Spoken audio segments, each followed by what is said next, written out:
Okay, welcome to the Centre for the Study of Islam in the UK, here at Cardiff University. Justin Lewis, Head of JOMEC, and Kerry Moore, Lecturer in JOMEC. You're here today to talk about representations of Muslims in the British media. Could you briefly summarise what you'll be speaking about? Well, we're going to be talking about some research that we did for Channel 4. Channel 4 commissioned us to do some research. They were making a programme about Islamophobia, and they thought it would be useful if they actually did some research into the way in which Muslims are represented in the press. So they asked us to do that for them.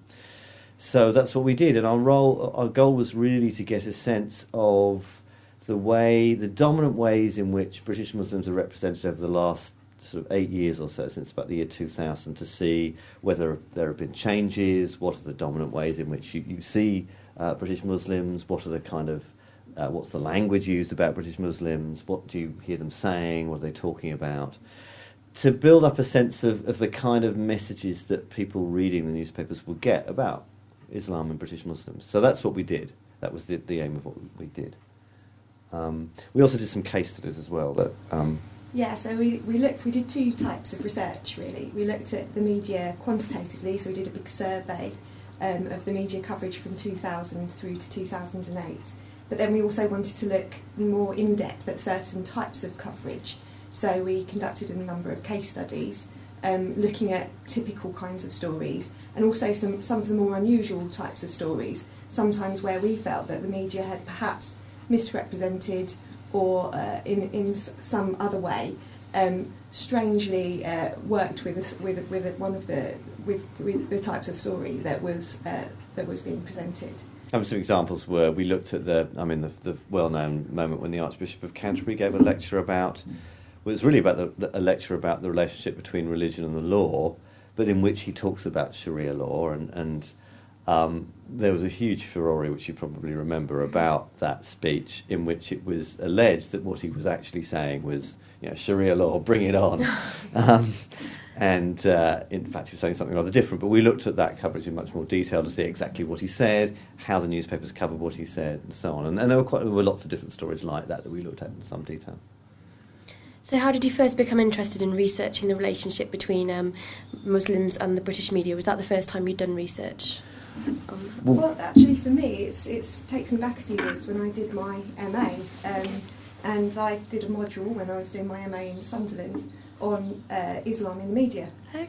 And it was just after the time that there'd been the disturbances in the northern towns, Oldham, Bradley, and Oldham, Bradford and Burnley. And I was quite interested at the time in how those young men had been represented in the news and how those events had been represented as race riots. So I did some research for a project back then, and that's what really got me into being interested in researching media. So it was very nice to come back to this subject again now and reflect on how the intervening periods has also seen some interesting stories and different types of coverage that we might be concerned about in different ways. Yeah, I think when Channel 4 approached us, we just thought this was too interesting a topic not to look at. It was such a... anybody who's interested in media coverage couldn't fail to have noticed that, this is a hot topic. It's one in which there are a lot of strong views and a lot of strong opinions, and so it seemed useful to actually do a bit of research to see which of the strong views was right, which was wrong, and so forth. My background also has been to look at, I've spent a lot of time looking at the media coverage of terrorism, and obviously the media coverage of terrorism has involved coverage of, Muslims. There's been that link made, and it's often been a link made which I thought in quite interesting and sometimes perhaps rather troubling ways. So this was, in a way, a kind of extension of that for me. So, given those things, do you think that the mainstream media play a role in creating anti-Muslim prejudice? Well, that's a direct question.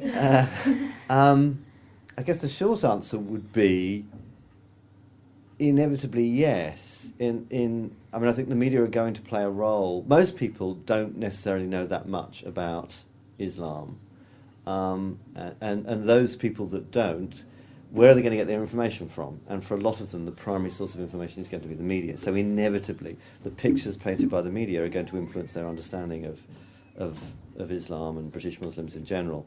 So inevitably it's going to play a role. Whether it's a good role or a bad role was something that we wanted to establish through our work. I mean, I have to say, previous work did suggest that the role was not necessarily particularly good, so we weren't that surprised when we found actually that reinforced by what we looked at. I think we have to be careful when we talk about the media's role as if it's in isolation from other kinds of influences in society as well.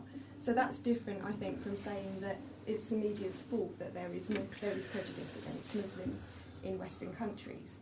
I think that there's also other power bases in society. Politicians sometimes have a lot to answer for example, and us as the public also have a responsibility for our own opinions. So I think the media is part of a wider sort of circuit of how those ideas become sort of influential. Yeah, and when Edward Said wrote Orientalism, he's talking about a long tradition of representations of the Orient or Islam, which you find in literature, you find in lots of forms of culture, and the media is just one of those. So it's clearly the media has a role, but I don't think it would be fair to say it's the only thing doing it. It's also, I think, important to point out that we did find some quite good coverage. It's not all journalists are doing the same thing. I mean, there are some journalists who I think are dealing with Islam in more complicated ways, more sophisticated ways. I mean, you find some atrocious coverage too, but not all journalists are doing the same thing. I think it's fair to say. Yeah, I think you find common themes, for example, across the tabloids and the broadsheets that perhaps at first glance you wouldn't necessarily expect to find.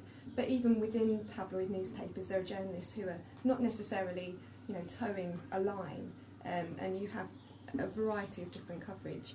It really also is sometimes event-driven, and you have to kind of expect that journalists are there to cover the news, and the way in which news is defined is sometimes also something which will determine how those issues are covered, and it's not just necessarily about prejudice per se. And to be fair to some journalists, I mean, some journalists actually have taken a real stand against some of the coverage, and there have been instances where journalists have refused to publish certain stories. I mean, there was a famous case, I think it was the Star newspaper, that wanted to publish an extremely inflammatory page, basically about the latest outrages committed by British Muslims.